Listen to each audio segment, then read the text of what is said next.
नेहा और स्नेहा के साथ रहा करता था। किशोर अपने खेत में सब्जियां उगाकर उन्हें बाजार में बेचा करता था। इसी से उसकी रोजी रोटी चलती थी।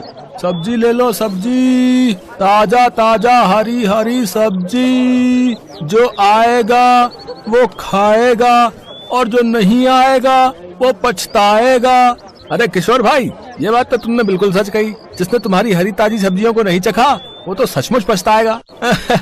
चलो अब मुझे 1 किलो पालक, 1 किलो मूली और हाँ 1 किलो ये मेथी तोल दो भैया। हाँ किशोर भाई, आपके खेत की सब्जियां तो पूरे बाजार में सबसे ताजी और फ्रेश होती हैं। मुझे ना आप 1 किलो सीताफल, 2 किलो टमाटर और साथ में प्याज भी तोल देना। जी आप दोनों का बहुत बहुत धन्यवाद। आप लोग बस 2 मिनट रुकिए, मैं आपकी सब्जियां तोल देता हूँ। किशोर अपने खेतों की खूब देखभाल करता और उनमें तरह तरह की सब्जियां उगाकर बाजार में बेचता। सर्दियां अब जा चुकी थी और गर्मी का मौसम शुरू हो गया था।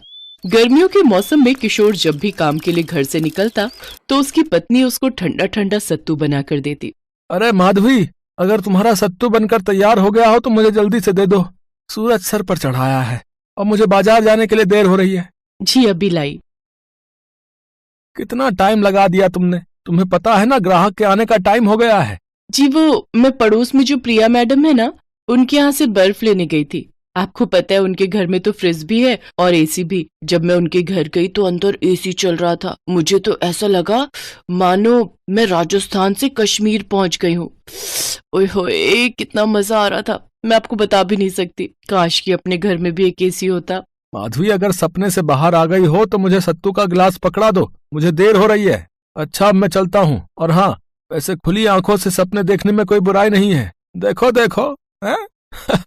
किशोर अभी घर से निकल ही रहा होता है कि तभी धरती में एक तेज कंपन होता है और जमीन में दरार आने लग जाती है। किशोर को समझते देर नहीं लगती कि ये भूकंप है। वो जल्दी से अपनी पत्नी और दोनों बेटियों को लेकर खुले मैदान में चला जाता है और इस भूकंप में आधे से ज्यादा गांव तबाह हो जाते हैं। किशोर अपने परिवार के साथ सही सलामत बच तो गया था, लेकिन इस भूकंप में उसका सब कुछ तबाह हो चुका था। मई महीने की भीषण गर्मी में किशोर अपने परिवार के साथ यहाँ से वहाँ नंगे पैर भटकता रहता है। उसे कुछ समझ नहीं आता कि वो क्या करे। तभी उसकी बेटी नेहा उससे कहती है, माँ बाबा, मेरे पैर इस धूप में जल रहे हैं, मुझसे और नंगे पांव नहीं चला जा रहा। हाँ बाबा, मेरे पांव भी इस धूप में बहुत जल रहे हैं। नहीं बेटी, तुम मेरी गोद में आ जा और माधवी तुम स्नेहा को उठा लो। इसके बाद वो दोनों अपने बच्चों को गोद में उठाकर चलने लगते हैं। काफी देर तक धूप में चलने के कारण उनके पैरों में मानो अंगारे के चटके लगने लगते हैं और पाँव में छाले तक पड़ जाते हैं, लेकिन फिर भी आंखों में आंसू की धारा लिए वो दोनों चलते जा रहे थे। कुछ देर बाद वो एक नदी किनारे रुककर पानी पीते हैं और फिर एक बड़े से पेड़ के नीचे झोपड़ी बनाकर उसमें रहने लगते हैं।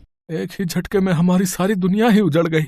इतने सालों की मेहनत सब बेकार हो गई। अब हम और हमारे बच्चे कैसे जिएंगे?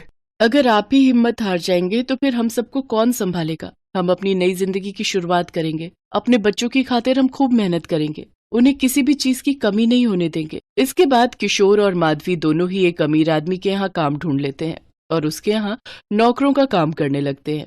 उस अमीर आदमी का नाम सेठ राजपाल होता है और वो अपनी पत्नी नयनतारा और बेटे रोहन के साथ रहता था। उनका एक बड़ा सा बंगला था जिसमें जरूरत की हर एक चीज मौजूद थी।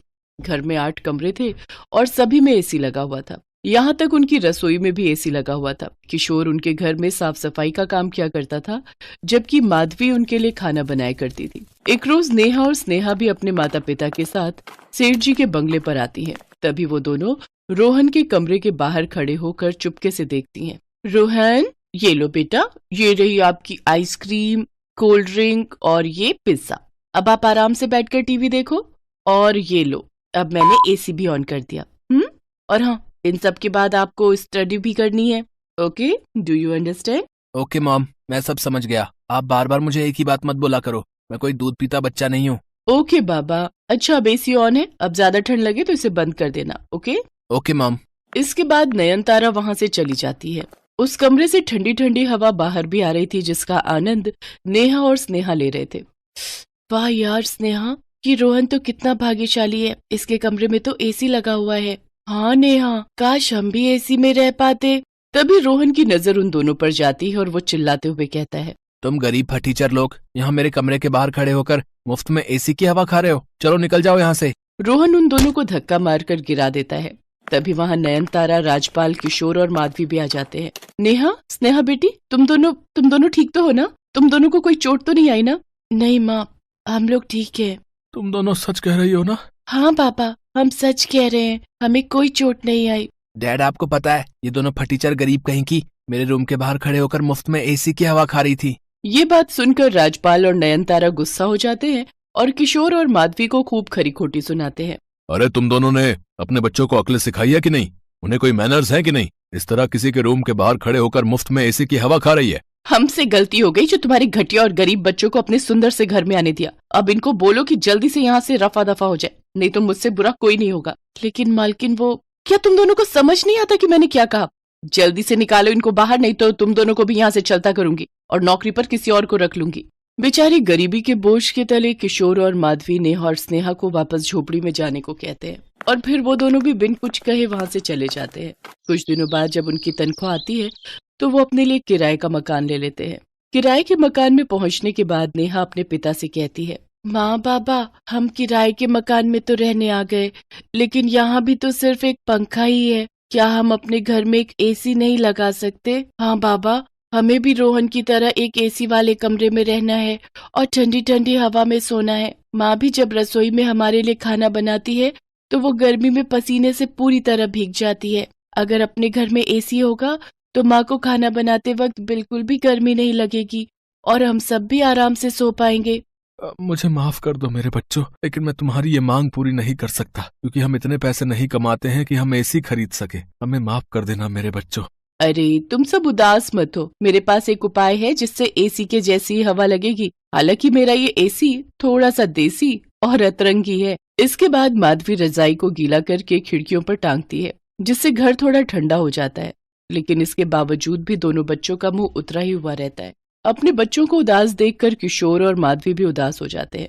ऐसे ही कुछ दिन बीत जाते हैं। एक रोज नयनतारा अपने गार्डन के पौधों को पानी दे रही होती है कि तभी वहाँ कुछ गुंडे आते हैं और नयनतारा को किडनैप करके अपने साथ ले जाते हैं। उसको किडनैप होता देख किशोर और माधवी देख लेते हैं और वो जोर से चिल्लाते हैं, मालकिन! माधवी जल्दी चलो, हम साइकिल में बैठकर उनका पीछा करते हैं। तब तक तुम पीछे बैठकर पुलिस को फोन लगाना। इसके बाद किशोर और माधवी जल्दी से साइकिल में बैठकर उन गुंडों की वैन का पीछा करते हैं और आखिरकार उन्हें रोक लेते हैं और किशोर उन गुंडों को खूब पीटता है। तभी पुलिस भी वहां आ जाती है और उन सबको गिरफ्तार कर लेती है। घर पहुंचकर नयनतारा राजपाल और रोहन को सारी बात बताती है। अब उन तीनों को ही अपने किए पर बड़ा पछतावा था। माधवी, मुझे माफ कर देना। अब मैंने तुम दोनों के साथ और तुम्हारे बच्चों के साथ बहुत ही गलत व्यवहार किया, लेकिन फिर भी तुम दोनों ने अपनी जान जोखिम में डालकर मेरी जान बचाई। थैंक यू अंकल आंटी, मेरी मम्मी की जान बचाने के लिए। मेरी तरफ से आप दोनों को और नेहा स्नेहा को भी सॉरी। अब किशोर, ये कुछ पैसे रखो, इन पैसों को तुम हमारी तरफ से इनाम समझकर रख लो और प्लीज मना मत करना। हम तीनों को ही अपनी गलती का पछतावा है। इसके बाद वो तीनों ही अपनी गलती की माफी मांगते हैं और किशोर और माधवी उन पैसों से अपने घर के लिए एसी खरीदते हैं। एसी देखकर नेहा स्नेहा बहुत खुश होती हैं। ये अब हमारे घर पर भी एसी है, हम भी ठंडी ठंडी हवा खाएंगे। सचमुच अब हम भी रात को आराम से सोएंगे। इसके बाद वो तीनों ठंडी ठंडी हवा में एसी में चैन की सांस लेते हैं।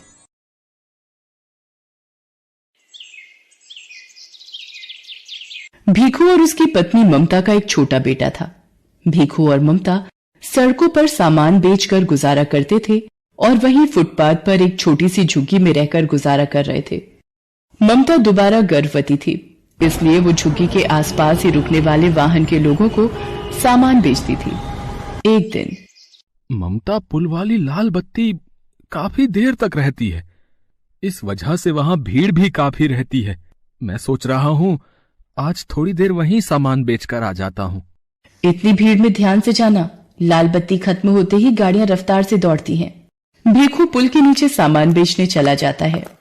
ले लीजिए भैया, ये खिलौना आपके बच्चे के लिए। ये गुब्बारा ले लो भैया। हाँ हेलो, ये गुड़िया कितने की दी? 20 रुपए की है साहब। 20 रुपए? 10 रुपए की लगा ले, दे रहा है तो। इतनी देर में लाल बत्ती का सिग्नल खत्म हो जाता है। ले लो साहब, आप 10 रुपए ही दे दो। भीखू 10 रुपए लेकर जैसे ही गाड़ी वाले को गुड़िया पकड़ाकर पलटता है, एक गाड़ी उसे धक्का मार देती है। जैसे ही भीखू नीचे गिरता है, एक और गाड़ी उसे कुचल देती है। भीखू वहीं मर जाता है। भीखू के साथ एक और व्यक्ति जो सामान बेचता था, वो ये दुर्घटना देख लेता है और ममता को बताता है, नहीं, ये नहीं हो सकता। मैं किसके सहारे जीऊंगी? आप मुझे क्यों छोड़ गए सूरज के बापू? बापू आप कहाँ चले गए? बोलो बापू। ममता सूरज के हाथ से भीखू का अंतिम संस्कार करती है। भीखू के देहांत के बाद ममता बिल्कुल अकेली हो गई थी। एक दिन ममता बेटे सूरज और गोद की बच्ची को लेकर दिन भर सड़कों पर गुब्बारे बेचती थी। एक दिन, सूरज तू यहीं सोनी के पास रहना, आज धूप और गर्मी ज्यादा है, इसलिए तुम दोनों यहीं रहना। मैं कुछ गुब्बारे और पेन बेचकर सोनी के लिए दूध और तुम्हारे लिए रोटी ले आऊंगी। ममता गुब्बारे और पेन बेचने चली जाती है। साहब पेन ले लो, 10 रुपए में 5 पेन है, ले लो ना साहब। ले लो बीबी जी, ये गुब्बारा ले लो, आप खरीद लोगी तो मैं बच्चों के लिए कुछ खाने को ले जाऊंगी। ममता बड़ी मुश्किल से कुछ गुब्बारे बेच पाती है और थोड़ा दूध और रोटी बच्चों के लिए खरीद कर लाती है। तभी एक महिला ममता के पास आती है। ममता, कल हमें ये झुग्गियां खाली करनी पड़ेंगी, यहाँ से अब तू भी कहीं और रहने की जगह ढूंढ ले। मैंने तो एक बस्ती में 100 रुपए किराए पर एक झुग्गी ले ली है, बस तुझे ही खबर देने आई थी। हे भगवान, अब अपने दोनों बच्चों को लेकर कहाँ जाऊंगी? अपने बच्चों के रहने के लिए मुझ गरीब का घर कहाँ से लाऊंगी?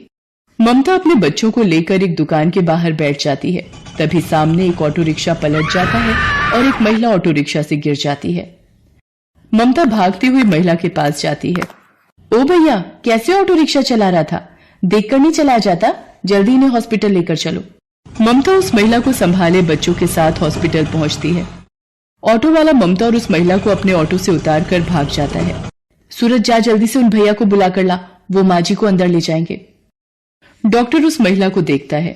देखिए, इनकी रीढ़ की हड्डी टूट गई है, तो अब इनको कंप्लीट बेड रेस्ट की आवश्यकता है। इनके घर से जो भी सदस्य हैं उन्हें आप बुला लीजिए। डॉक्टर, मैं नहीं जानती ये कौन है। इनका एक्सीडेंट हुआ तो मैं इन्हें यहाँ ले आई। डॉक्टर, इन्हें कब तक होश आ जाएगा? तभी ये अपने बारे में बता पाएंगे। 1 से 2 घंटे में इन्हें होश आ जाएगा। लगभग 2 घंटे बाद उस महिला को होश आता है और वो अपने बारे में बताती है। मेरा नाम राजरानी है। पता नहीं उस ऑटो रिक्शा वाले ने कैसे चलाया कि अचानक से ठोकर लगी और ऑटो पलट गया। उसके बाद मुझे धुंधला सा याद है कि तुमने मुझे उठाया था और ऑटो में बिठाया। तुम्हारा बहुत बहुत शुक्रिया बेटी, जो तुम मुझे यहाँ ले आई। माँ जी, आपकी रीढ़ की हड्डी में फ्रैक्चर हुआ है, इसीलिए आपको घर ले जाने के लिए एम्बुलेंस की व्यवस्था करनी होगी। बेटी, मेरे पति अपने बिजनेस के काम से दूसरे शहर गए हुए हैं, मेरी एक सहायता करो। एम्बुलेंस में मेरे घर तक पहुंचने में मेरी मदद कर दो। डॉक्टर, मैं बिल अकाउंट से भर दूंगी, आप एक एम्बुलेंस की व्यवस्था करा दीजिए। माँ जी, आप बिल्कुल भी चिंता मत करिए, मैं आपके साथ ही चलूंगी। ममता राजरानी को एम्बुलेंस में घर तक लेकर आती है। राजरानी को उस वक्त एक सहारे की बहुत जरूरत थी, जो ममता के रूप में उन्हें मिला था। घर पहुंचकर राजरानी अपने पति महेंद्रनाथ को फोन पर सारी बात बताती है। ममता, मैंने अपने पति को फोन कर दिया है, वो कल सुबह ही वापस आ रहे हैं। क्या तुम कल सुबह तक मेरे पास रह सकती हो? ममता राजरानी की बातों को सुनकर रोने लगती है। क्या हुआ ममता, तुम अचानक रोने क्यों लगी? कोई जबरदस्ती नहीं है बेटी, तुम अगर नहीं रुकना चाहती तो कोई बात नहीं, और फिर तुमने इतना कुछ किया है मेरे लिए, वो बहुत बड़ी बात है। ममता राजरानी को अपने रोने का असली कारण बताती है और अपनी जिंदगी की सारी आपबीती सुनाती है, जिसे सुनकर राजरानी की आंखों में आंसू आ जाते हैं। आप ही बताइए माँ जी, अब मैं क्या करूं? अपने इन छोटे बच्चों को लेकर कहाँ जाऊं? चिंता मत करो बेटी, भगवान सब ठीक करेंगे। वहां सामने मेरी रसोई है, तुम वहां जाकर अपने लिए भी भोजन बनाओ, मेरे लिए भी, और इन बच्चों को भी खिलाओ। कब से तुम मेरी वजह से भूखी हो और बच्चे भी तुम्हारे साथ भूखे हैं। माँ जी, पहले आप ये दवाई ले लीजिए, और आपको किसी भी चीज की जरूरत हो तो मुझे आवाज लगा देना। ममता राजरानी और सूरज को खाना देती है और सोनी के लिए थोड़ा दूध भी गर्म करती है। अगले दिन जब महेंद्रनाथ वापस आता है तो उसे सारी बात पता चलती है। वो भी ममता का धन्यवाद करते हैं। ममता बेटी, तुमने राजरानी के लिए इतना सब कुछ किया, उसका मैं हमेशा शुक्रगुजार रहूंगा। धीरे धीरे राजरानी की तबीयत में सुधार होने लगता है। ममता राजरानी की बहुत सेवा करती थी। 1 महीने बाद राजरानी बिल्कुल ठीक हो जाती है। माँ जी, अब आप ठीक हो गई हैं तो अब मुझे भी चलना चाहिए। मुझे भी आपके पास रहते इतने दिन हो गए। आपसे इतना प्यार पाकर मैं धन्य हो गई। आपने मेरे बच्चों को इतना प्यार दिया, इतना दुलार दिया, इसके लिए मैं सदैव आपकी आभारी रहूंगी। ममता, सूरज मुझे नानी माँ कहकर बुलाता है। क्या ये बच्चे हमेशा के लिए अपनी नानी माँ के पास नहीं रह सकते? हाँ ममता बेटी, हम दोनों की कोई औलाद नहीं है, पर सूरज और सोनी को देखकर हमारे मन में नाना नानी वाला प्यार उमड़ पड़ा। तुमने राजरानी की माँ जैसे सेवा की है बेटा। हम अपनी बेटी को बेसहारा नहीं भटकने देंगे। ममता की आंखें आंसुओं से भर आती हैं। बेसहारा को सहारा मिल जाता है। ममता राजरानी के गले लग जाती है। उस दिन के बाद से ममता महेंद्रनाथ के कारोबार में उसका हाथ बंटाने लगी और उसने दोनों बच्चों को पढ़ा लिखा कर बच्चों के सपने पूरे किए।